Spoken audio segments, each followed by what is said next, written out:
So where does this all stand? The markets are telling you one thing. Investors betting on the fact that this is a relief, the Mueller report. It's not such a big deal, and certainly impeachment is a stretch. But then there are those who follow what these politicians are yapping about, and could it be sort of an oddity going forward? Let's go to Democratic strategist Scott Levinson, market watcher David Munson, and a Fox News contributor, Kat Timpf. You know, Kat, you look at this here. The markets are betting that this is a relief, that this is as far as the Mueller report went, and not buying the impeachment talk. What do you think? I'm not buying the impeachment talk either. I think it's mostly for political points, because if you really look at what that would do, it could maybe not even get through the House, and it would certainly not get through the Senate. And just like it did when Republicans did this to Bill Clinton, I think it would make President Trump more popular. It would make them look petty, and it would make President Trump look more like a victim and a sympathetic figure. So I think that they know that. They must know that. I don't think they're complete morons. I think that they are able to realize simple facts and history. So I really think that they're just trying to drum up support among their base, which I think it is effective in that way. I think that other Democrats, especially people who are further left, do like to hear that. Well, you know, if you look at it, Dave, right now, the markets don't seem to think this is going to be a worry. Now, they could be wrong, and markets sometimes miss something here, but what do you say? Well, look at the markets did in 1998 when they did impeach a president. The markets shrugged that off as well.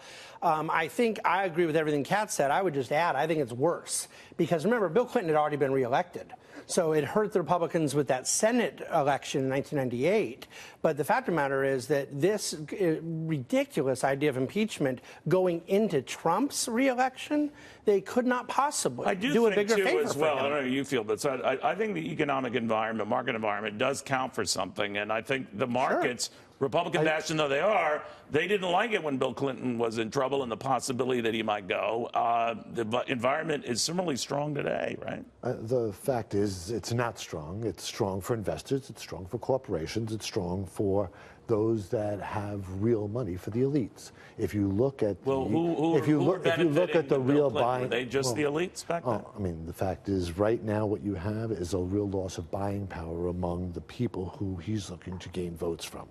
When you have a minimum wage that hasn't... Are you saying that the rally that Bill Clinton was experienced was any different than the rally that this one is? I'm saying that real wages haven't increased in buying power in 40 years. Is the environment good enough to sustain this president? No, the environment is not good enough to sustain this president, which is exactly my point. You have a real... Do you agree with that, Kat? I mean, I don't agree with that. I don't agree with that. I think that people care a lot more about what's in their pockets than they care about the Russia investigation. The economy is doing well. It's a fact that we have very, very low unemployment as well. I don't want to play politics, but you left at that. Do you think that we have the same kind of stagnation or even worse than when Barack Obama was president? Because I can tell you statistically, it's better. But when you consistently talk about the unemployment numbers, it's important to look at what kind of jobs are going up. And when you consistently see that minimum wage jobs are going up and the people that are really getting wage increases are at the top 1% and 2%, we know who this economy is. Help me with this. Yeah, I see record low. I would like to agree with every key demographic. What do you say? I would like to agree with him if it were factually true. This isn't a disagreement of opinion. It's a disagreement of fact. All 10 deciles have experienced wage growth. But wage stagnation is not wage stagnation. You have 3.4% wage growth, the highest we've had in over a decade. And it's all among the 1%. No, that isn't true. It is actually. It's all 10 deciles are experiencing the highest wage growth. Latinos, women, that's empirically all demographics, the record low unemployment level. Now, I'm not here to kiss anyone's hiney. I'm just telling you the fact of the matter is these are the metrics, you know, Democrats are using with Barack Obama saying that things have improved since the meltdown. All I'm saying, you're ignoring all of that? No, what I'm saying is when the minimum wage hasn't gone up in this country in almost over a decade. We have record numbers of companies raising that. We're seeing buying power among the younger generation. Minimum wage is an entirely different discussion. You're seeing real fear to keep the politics out, I'm seeing, you know, strong retail sales, strong consumer confidence numbers, strong industrial production. Whether you want to credit this president or not, it is what it is. These are the metrics we use to decide what party stays in power. For now, doesn't that look good for this president or no? Objectively, it's a fact that it does, and I think that it absolutely does matter. So I think that what Democrats should be doing is they should be focusing on how they say, oh, we can make it even better. These are our ideas, rather than saying, let's impeach the president, which is impossible.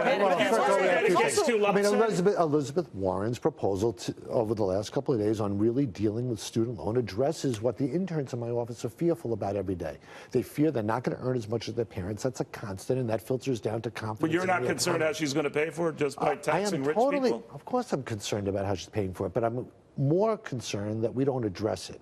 I'm more concerned that as we talk about the indices, which are by and large good for corporate America, we're not dealing with the people on the there are a lot of pension funds that have money tied to them, You don't hear President Trump talking at all about the student loan problem. You don't really hear him about. Well, maybe because he's against He talks about dismantling health insurance. He doesn't talk about providing better health insurance. I think that the problem with these talking points is that they're 20, 30 years old. The wage stagnation that peaked under the Obama years, and the fact of the matter is the labor participation force. I don't understand why we don't talk about this more. There's 7 million more people since Trump took office that are actually in the job force looking for a job. Are you surprised the president's poll numbers aren't even stronger? If the economy was booming, but do you worry I'm not surprised, but I'm disappointed. The reason I'm not surprised is because I know why it is. Why? I blame him. I think that the president has done the right thing from a policy standpoint, economically, deregulation, corporate tax reform, and he's appointed very good people in a lot of the key positions. I would agree with that.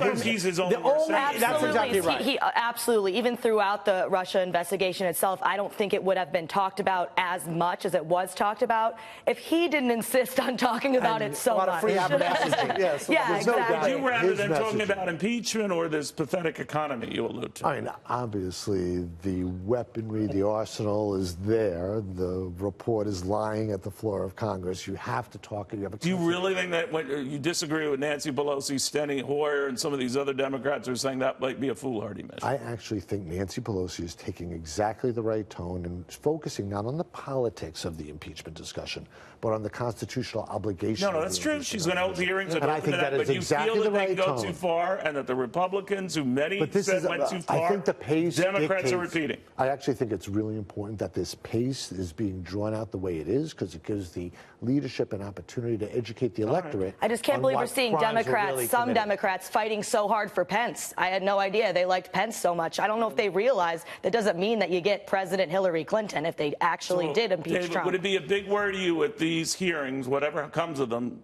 develop into something? No, not in the slightest, because first of all, they're not going to impeach him. I agree with Kat. I don't know that they have the votes in the House. But I know they don't have him in the Senate. He's not going anywhere. If he did, it would be Vice President Pence, and all they're doing is helping his re-election effort. All the Republican framing of discussions around impeachment around the politics. Nobody's talking about the constitutional obligation that the Congress has. Oh, I'll talk about that all day. Well, I'll talk about the constitutional obligation all day. Talk about a constitutional obligation. I think you would say that they overdid it, right? Well, I say and now a lot of Republicans are telling Democrats you risk overdoing it. Well, the Mueller report put it at the hands of Congress. They have an obligation to take it. So you think by focusing on that, they'll do just fine?